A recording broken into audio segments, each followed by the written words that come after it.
Welcome once again to Transform Your Relationships. I'm Laura Rubenstein with the fabulous and awesome Dr. Roberta Shaler. Hi, Roberta.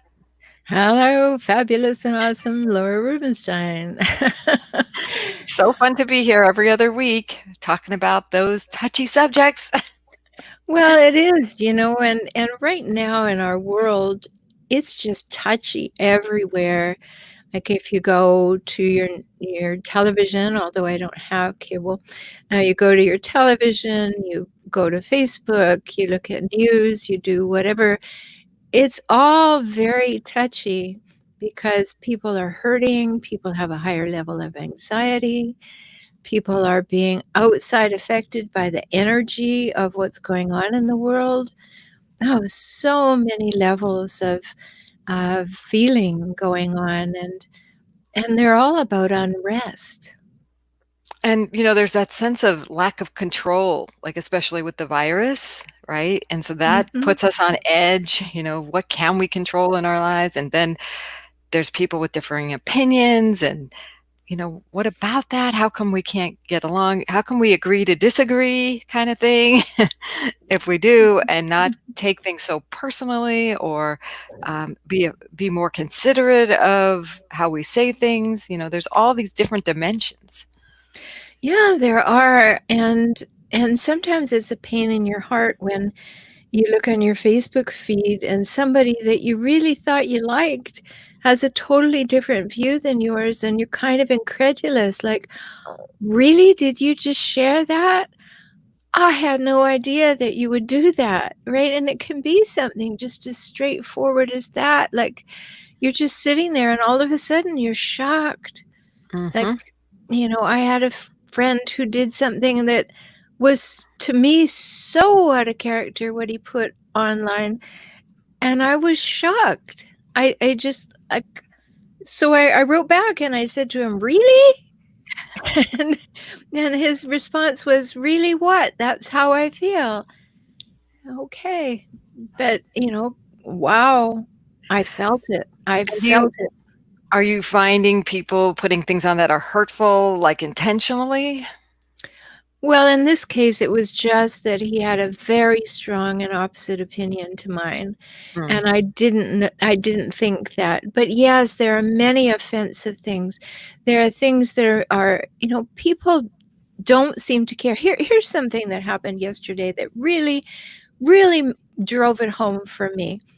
I'm the kids and family category director for Podcast Magazine. So I have to look at a whole lot of podcasts every month and interview and review, right? And so I was looking at this delightful podcast that is visualizations and things for little kids to help them be calm and happy. And so I'm looking at this, and so I look at the reviews. And as I'm looking at the reviews now, this is for little kids.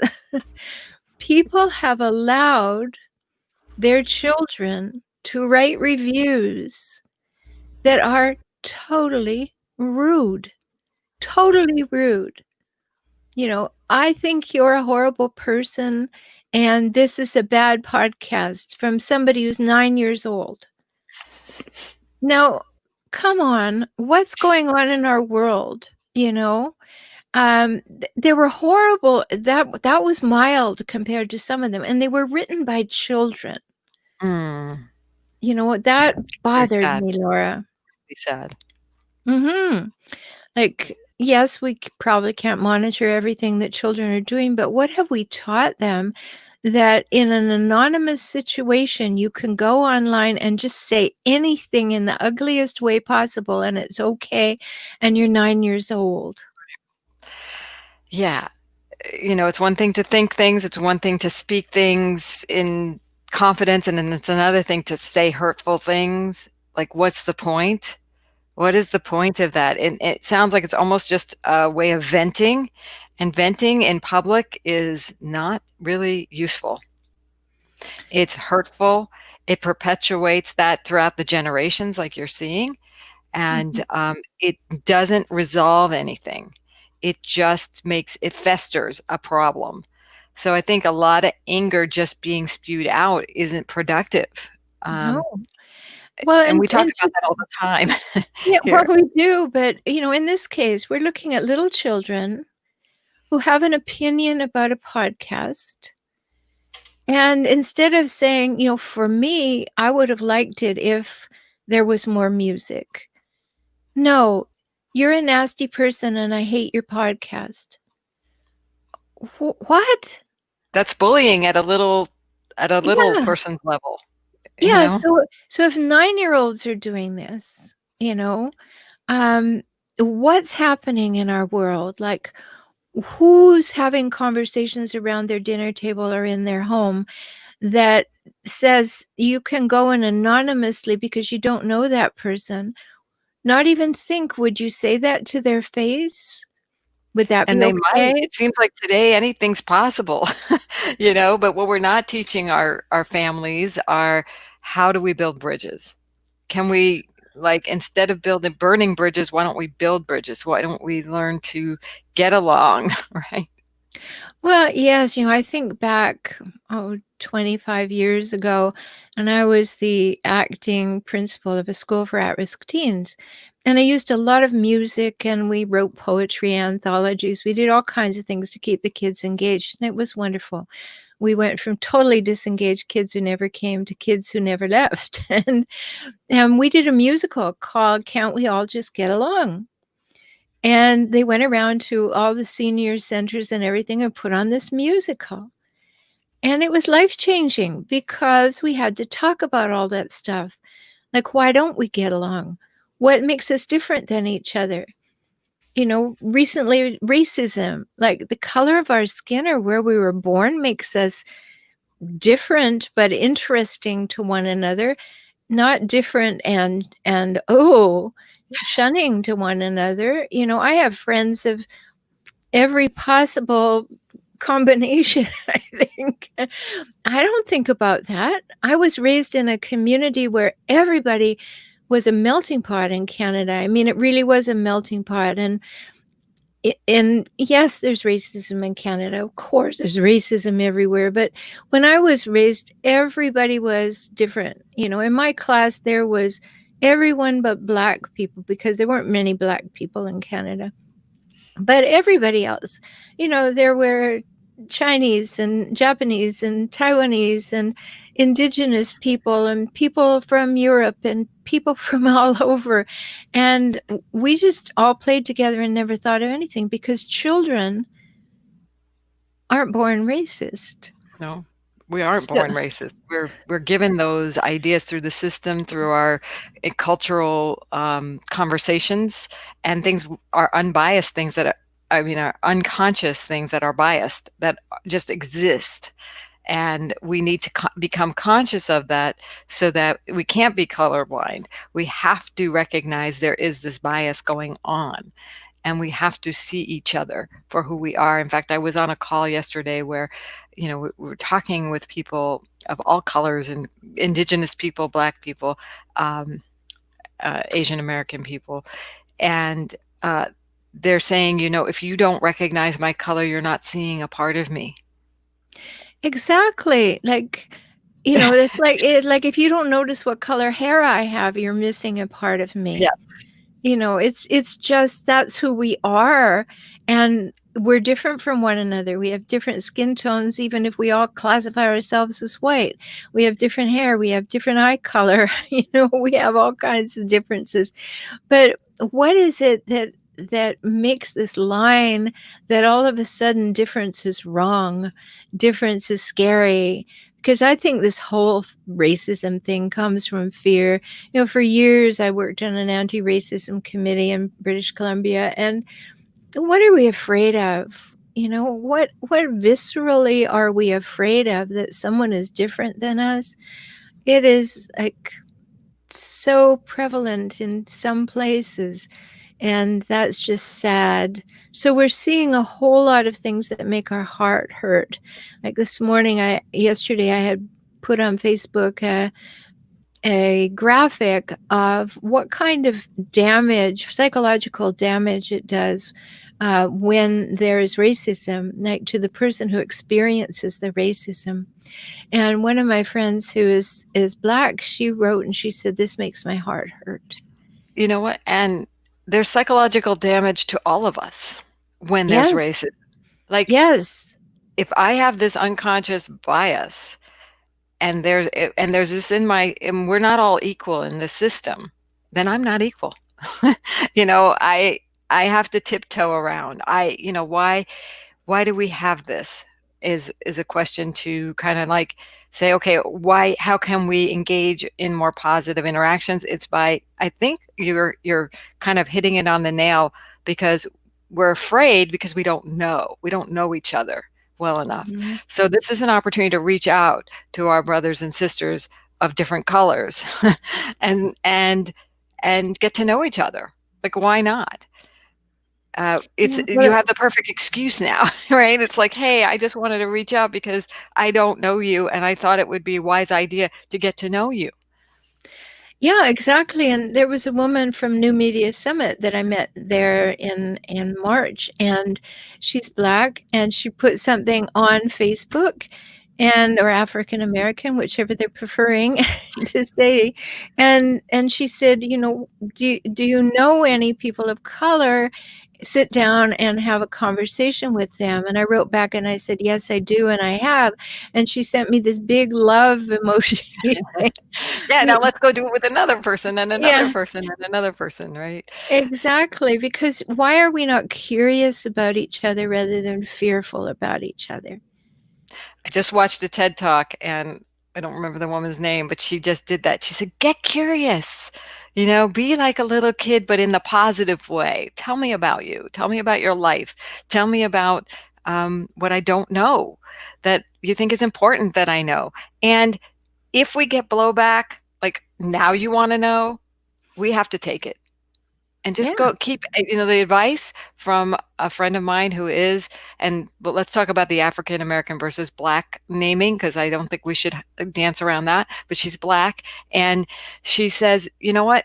Some people are tired of trying to answer that question in the Black community, but um, just keep going. You'll find somebody in the community who will be willing to, because like you got that heart emoji, there are people who want you to step out and say it. So don't be thrown off, and don't put it into the category like everyone's like that, because it's not true. Some of them are yeah. fed up and frustrated, and they're going to deal with their frustration in different ways. And we're part of the problem. So let's be part of the solution now. And yeah, go ahead. You want to say something? Well, I think when we hear that phrase, "We're part of the problem," I I would like to have a more inclusive phrase to say we're all in this together, because we all have this problem. Mhm. You know, the things that we've contributed to it are things that other people have to deal with, and vice versa. So we're all in this together, and that requires us all to figure out how to get along in a way that is respectful. You know, in Kaizen for Couples, I talk about honesty, safety, trust, respect, and reliability. These are the relational gifts that we can give to each other.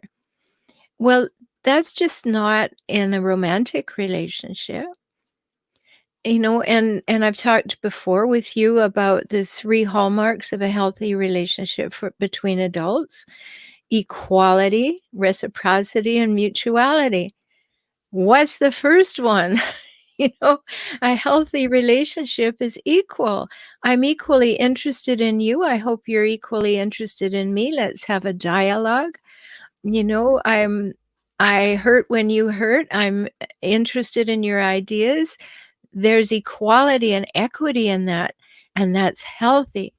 But if I'm afraid of you, so therefore I step back, and when I'm afraid of you, I wanna make a case in my mind for why I'm afraid of you, because 'cause I'm not gonna say I'm afraid of you, so I'm gonna make you wrong.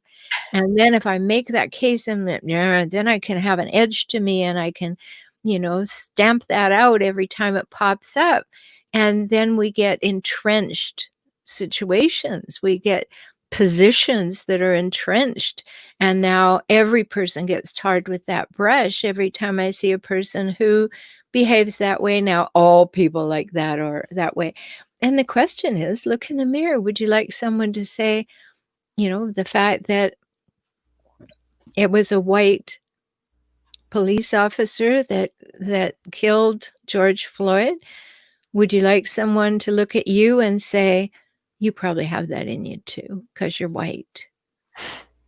No, you wouldn't. You wanna go, "No, no, no, no, don't say that about me." But what's going on in our heads? And then how do we take Generalizations. Yeah, and then how do we take what's in our heads and translate that into some positive interaction? How do we build a bridge from that versus stay in our little silo, afraid, and then building up, mistruths about what's going on, who other people are, and why are we lumping people into color of skin categories? It's like just strange. Everybody has their own energy, their own intentions, and their own um, lives to manage, but yet we've lumped people into this, and now we have to start.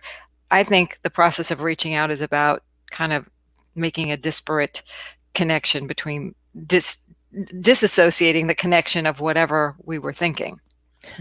Well, yeah, I mean, if we don't wanna talk about racism, let's talk about spirituality. I mean, you have a different belief system, so now there's something wrong? No, you just have a different belief system, we just need to get the language around it, like, we differ in the way that we see our connection to something larger than ourselves. Okay, but the commonality is we see something larger than ourselves. Could we stick with that? Or do we have to have a problem, Does it have to be a problem? Or could we just celebrate that, okay, there are people who agree that there's something larger than ourselves, and there's some people who don't think that at all, and that's their path. They're walking that path. I could be interested in that path.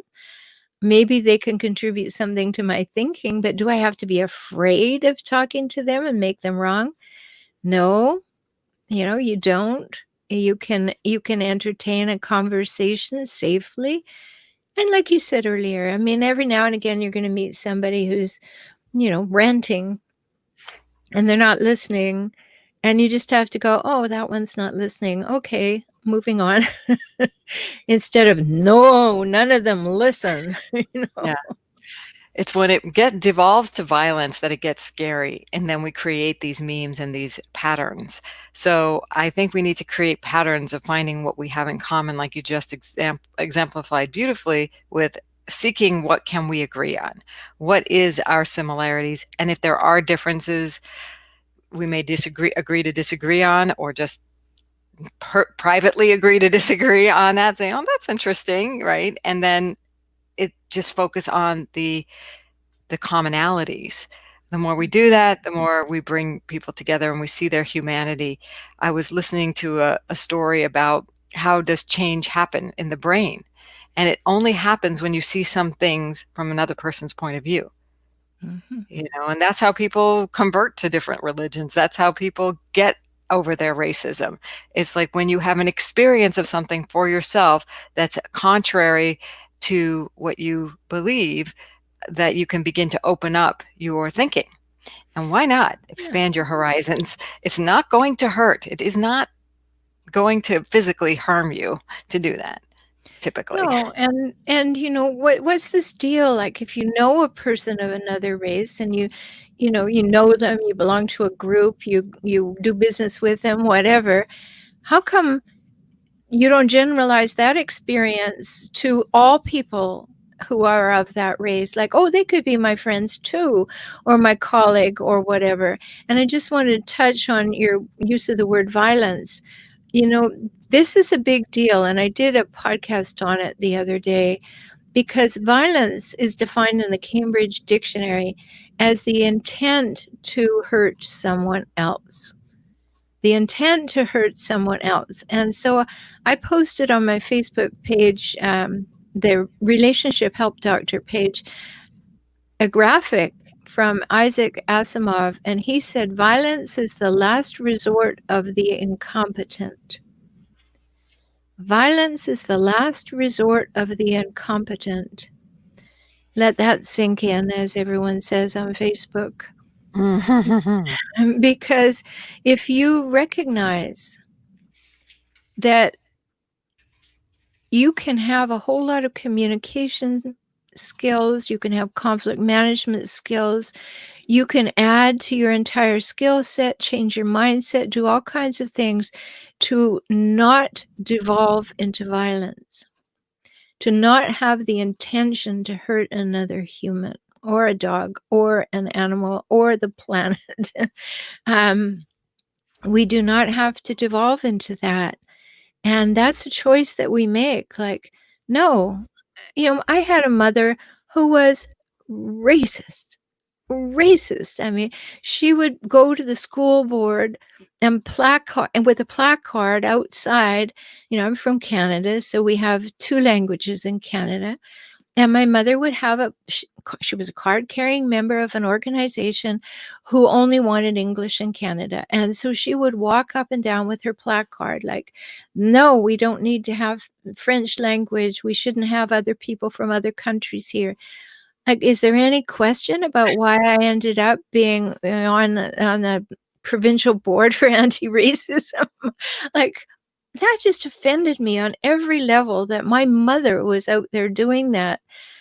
But maybe another child would have felt like, "Oh, my mother must know. My mother must be right. She just happened to offend me." So if we agree with our family of origin, then maybe we will become like I would have become like my mother. But I didn't happen to agree and it didn't sit well with me. And so I did not go in that direction. And I think that reflection that we each can do is saying, is this an adapted, or inherited belief on my part? Or have I actually sat down and thought, what do I think? How do I want to be in this world? Is it okay with me to have these feelings that other people are less than or scary or whatever it is that's going on? Or could I see life differently, to your point, of getting a different perspective? What if I just allowed myself to play what if for a minute? What would my life if I were more open and less afraid? What would that be like? What would be like if I went and had a conversation with a person that I think generally comes from a bunch of people that I don't care for? You know, Open yourself to that. Nothing terrible is going to happen. Yes. What happens when we open our mind to thinking a different way, challenging our beliefs, and maybe even not challenging, questioning our beliefs? We're just witnessing our beliefs. And how do we do that? By our behaviors. As a hypnotherapist, I know this, that our behaviors are a product of our thoughts and beliefs. So watch what your actions are and your responses are, if you can, kind of like you were watching somebody else do that, and then say, wonder why I did that. What do I believe that would have me Yeah. do that? And it's a good way to just jot down, like, oh, this is my belief. I've been sitting with some things this week myself on, okay, so if I'm reacting this way, I was triggered by something earlier in the week, and I said, well, does that mean that I have a belief that's actually part of my a racist belief? Because somebody challenged me about something I did that, and it was, from the African American community. And I was like, but and I took offense to it, and I'm still sitting with it. I still don't have the answer to it. And so I don't have the words to speak it yet, but I just want to let everybody know that I'm in the same process of, okay, so what do I need to do to contribute to the healing here, to looking at my beliefs, to finding what I have in common, to reaching out. And so I think that this movement is awesome. It's just really an opportunity for us to come together to build that bridge, to finally, and I shouldn't say finally, but to take it to the next level of community, that we are all in this together. We are a community of people with different beliefs, with different nuances, with different cultures, with that we can now I hope, celebrate. I'd really love to be able to celebrate my friends on this planet and look at people as my friends on this planet. Everybody. I mean, when I'm walking down the street, whether it's an older person, a younger person, a lighter person, a darker person, a disabled person, a blind person, A and homeless a person. homeless person. Yes.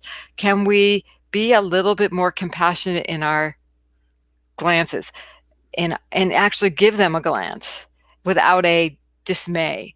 If we are afraid, that's something to look at our beliefs. It's a feeling Mhm. that gives us that opportunity to say, well, what am I believing about this situation?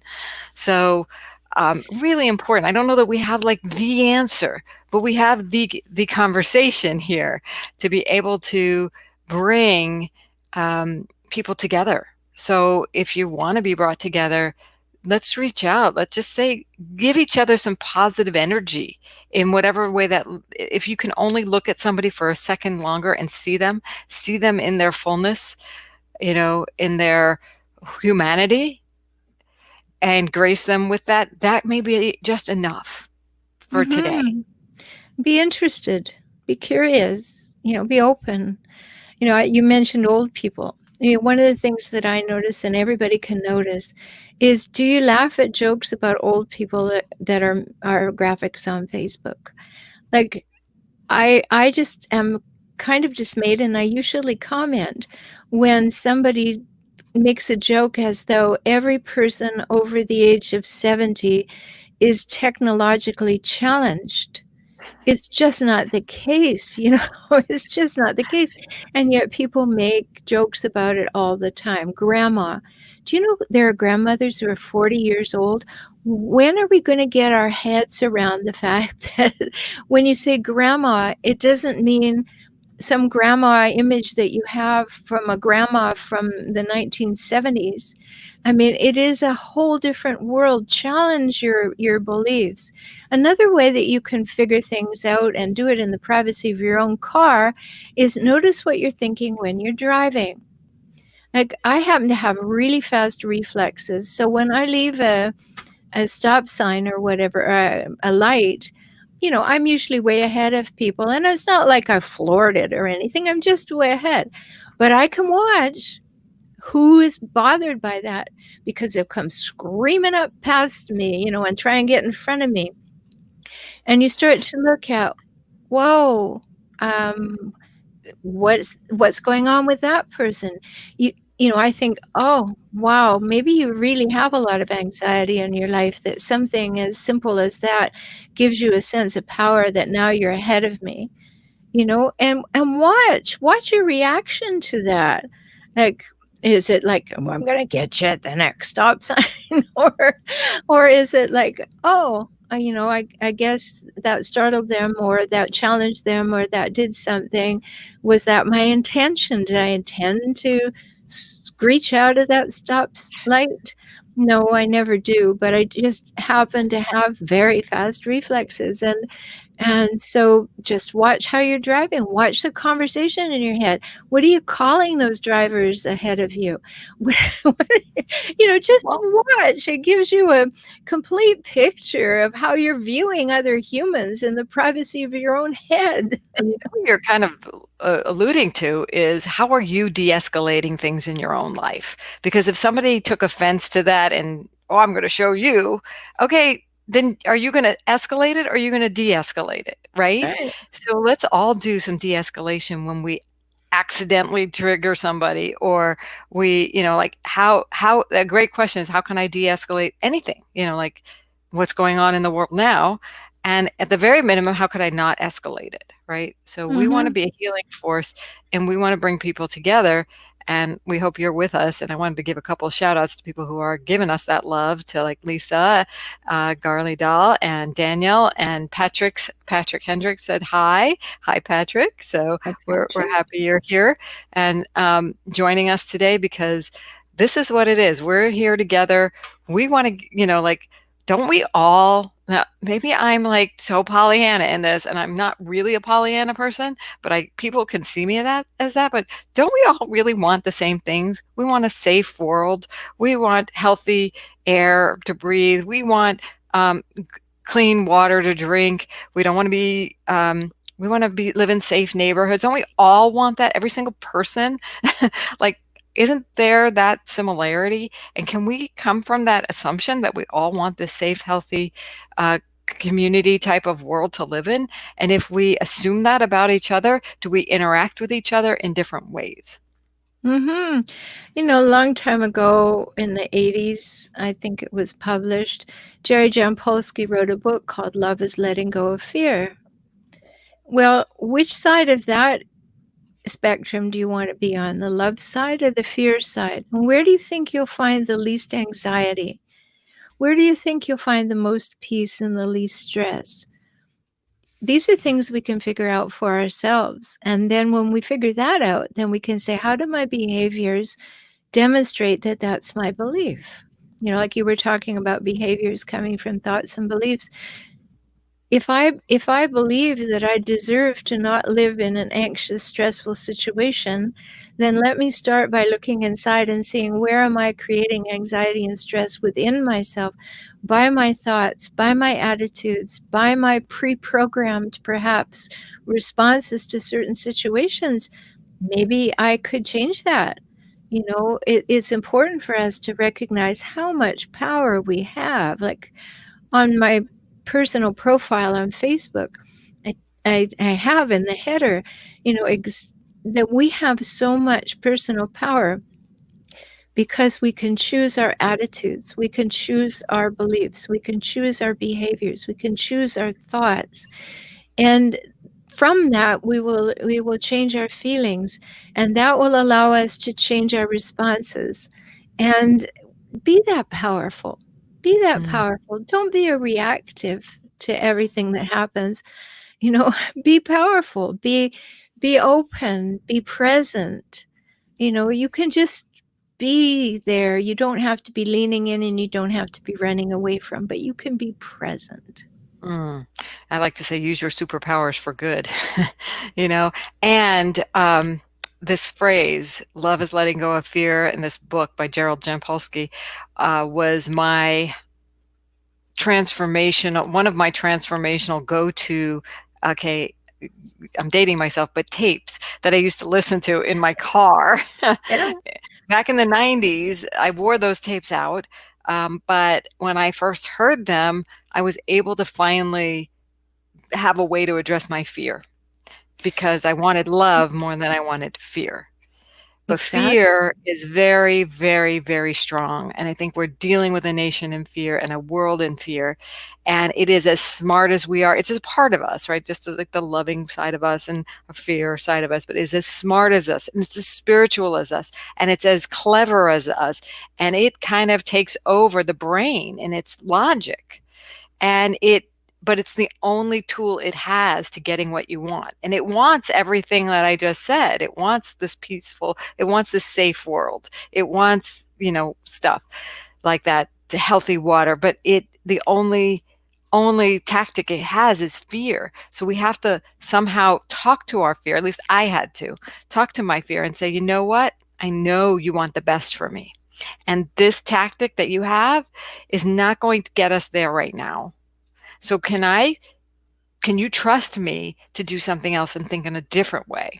And it really didn't want to let go. It really, really, it was like, no, but I'm going to protect you. It's the only way, because it could only see that. So having a dialogue with our internal fear for me was a very, very hard thing to do. It wasn't hard. It was it was a negotiation, an internal negotiation that really, but it was like, "Well, do you have any better solutions?" And I go, "I don't know, but I want to find out," you know? So we were Yeah. having this conversation, and how can you just, and I had to have it over and over and over again, and the fear is still there, but now we are in relationship, and we say, "Okay, here's," one of my phrases is, if, you're not in physical, don't let fear run your life. Unless you're in physical danger, like really, then run for your life, right? So I love this whole process of letting go of fear. It is not something we normally dive into, but we need to. This is going to be like the golden ticket. Well, yes, and, I in the '80s, I went and studied with Jerry Jampolsky in Tiburon, and I worked at his center for a short period of time and really interacted with that, and then I went back to Canada and started the Vancouver Island Center for Attitudinal Healing, which was an offshoot of his work. So it's really worth taking it to heart because it changes you. And part of that process is to understand one of the pieces that can really help is if you can remember everything has the meaning that I give it. Things don't have meaning in and of themselves. They have the meaning that you give it. And you might be able to change your mind about the meaning that you're giving something, the meaning that you're making of something. And that's where your power lies. And I know we could talk about this forever, but I think we've opened up something that may be worth everyone having a little look at. You know, are you going to be driven by love or are you going to be driven by fear? Do you keep your love for people that you know and you have a relationship with, but you don't feel safe to generalize it to the world? Why is that? Sure, you can calibrate when a person doesn't have your best interest at heart and veer off in another direction. You don't have to be fearful of other humans unless you're walking down a dark street and you feel someone following you. But don't live from that place because it's unnecessary use of negative energy. Mm. And also, I was doing a piece, I did a podcast on the 3 must-haves for a healthy adult relationship. People have prevailed upon me to do a podcast on those 3 things that you and I have talked about: equality, reciprocity, and mutuality. And in the doing of it, I was talking about a concept, which is negative reciprocity, which is that after a while, if you don't treat me the way I want you to treat you, I can get it in my mind that I'm gonna give you that behavior back, and how do you like it coming at you? And that's negative reciprocity, and it never works. So it's really important for us to realize how powerful we are, and that by choosing our attitude, we choose our life. And if we're coming from fear, let's take the boundaries off and see if maybe I could just be a little safer in the world by deciding to be, and not buying into all the fear that's going on and the fear-mongering, and say, "No, I don't choose that. I can count on myself to be discerning, to know when I need to be fearful and take care of myself, but generally, I don't have to be." I can just say, "Oh, that person's behaving in that way. It's not about me." And you can really get a lot of power in your life, as you said. I mean, to recognize how powerful you are by recognizing that you get to choose who you are. And I think the whole thing about fearing other people, it comes from a belief that people are dangerous. But the truth of the matter is 99% of the people out there are not. It is safe to be with 99% of the people.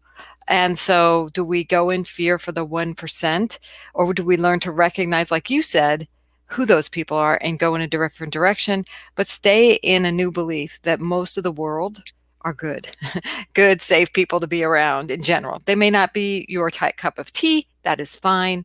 But if you just say they're not harming me and they're not out to harm me, then you can feel a lot less anxious in this world and you can expand a little bit more love into the world.